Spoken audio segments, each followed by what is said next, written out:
The year was 2008 when Yamaha finally woke up from their deep slumber and decided to shake up the Indian motorcycling scene. And the FZ16 was unleashed, which would set the precedent from the moment it was launched.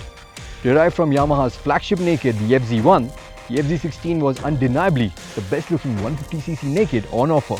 It also went on to dominate international markets like Indonesia, Colombia, Argentina and Sri Lanka under the name Bison, to become one of the highest selling 150cc motorcycles in the world. And after launching different cosmetic variants like the FZS and Phaser over the years, Yamaha have given the FZ a much needed upgrade. And in the process they have raised quite a few eyebrows, because the new FZ, or the FZS in this case, is now Christian version 2.0, and it actually has a smaller engine which makes less power and less torque than the model it replaces. It houses an all-new 149cc motor which makes 13.1 PS and 12.8 Nm of torque. But now it gets fuel injection as part of Yamaha's new Blue Core technology. And the bike weighs 3 kgs less thanks to a new lighter frame. And these changes are aimed at boosting the FZ's fuel economy without compromising on its performance. I have to admit, this is a bold move from Yamaha. I mean, to fiddle around with such a successful formula and to come out with an upgrade with lower numbers is as big a risk as one can take. But here's the thing, Yamaha did something similar with the R15 version 2.0 as well, and that proved to be a masterstroke. The question is whether the new FZ is just as good as its racing brother, and there's only one way to find out. This is going to be a game of numbers, because we Indians are obviously obsessed with them, and because numbers don't lie, especially when you have a champion tester putting Yamaha's engineering to test. So we have the same rider putting the FZs through its paces in the same setting, same conditions, back to back. Let's start with the acceleration test. This is the FZS with the original 153cc carbureted engine making 14 PS and 13.6 Nm of torque. And this is how it goes. Clocking 0 to 60 in 5.3 seconds and 0 to 100 in 21.3. To counter that, version 2 is 3 kgs lighter and has a 41-tooth rear sprocket unit for better acceleration.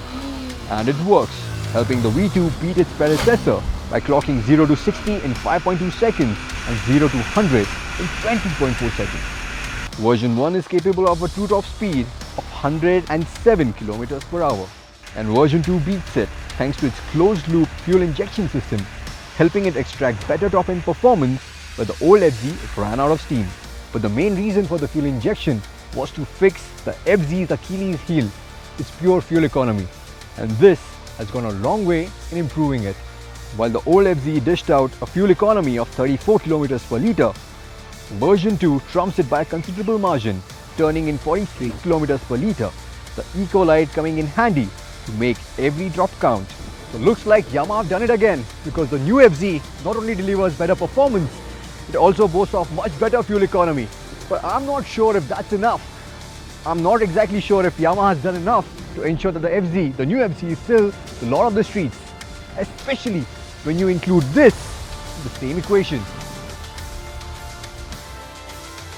One look at these two machines and you know that you're in for a battle royale, because it is uncanny just how similar they are. Both sport meaty 41mm forks, mono-rear suspension, chunky 140mm rear tires and chiseled plastic tank cover. Even the instrument clusters are backlit in the same amber tone, but the one on the Gixxer packs a lot more information, like gear and shift indicator, 2 trip meters and a clock. The styling on the Gixxer is more on the sportier side, while the new FZS dons a sharper Street Fighter garb. And choosing which one looks better is purely subjective, because both look really good. The only thing I didn't like about the FZS is the extended rear tire hugger, which though functional doesn't look very good. I prefer the Gixxer's 2-piece rear cowl instead, which looks a lot better. But the new FZ's plastic quality is good as ever and a lot better than the Gixxer. On the move, both these bikes are really impressive in terms of engine refinement. But having said that, I felt that the FZ did have an upper hand because of its fuel injection, which made the engine that much smoother and its throttle response that much crisper. But when you pit these two head-to-head for performance bragging rides, the Gixxer comes up on top by a substantial margin. Despite being 3 kgs heavier than the new FZ, the Gixxer's higher cubic capacity, power and torque figures sees it clock 0 to 60 in 4.4 seconds and 0 to 100 in 15.6 seconds. And its higher top speed of 117 km per hour sees it make a clean sweep. But the new FZ beats the Gixxer in the deceleration test despite the Suzuki's superior front-end stability, courtesy the stronger bite of the FZ's 267mm front disc.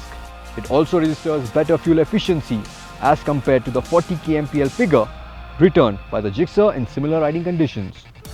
Ergonomically, both offer a nice upright stance as you would expect from a street fighter. Both are really quick on their feet and offer you the agility required to take on the city. There's a lot of room for the rider to move around on both bikes, but the split seat assembly on the FZ provides more room for the pillion. The suspension of the FZ is a touch plusher than the Gixxer, making for a more pliant ride on broken roads. But the slightly stiffer suspension on the Gixxer and its sporty ergonomics make it better for carving corners.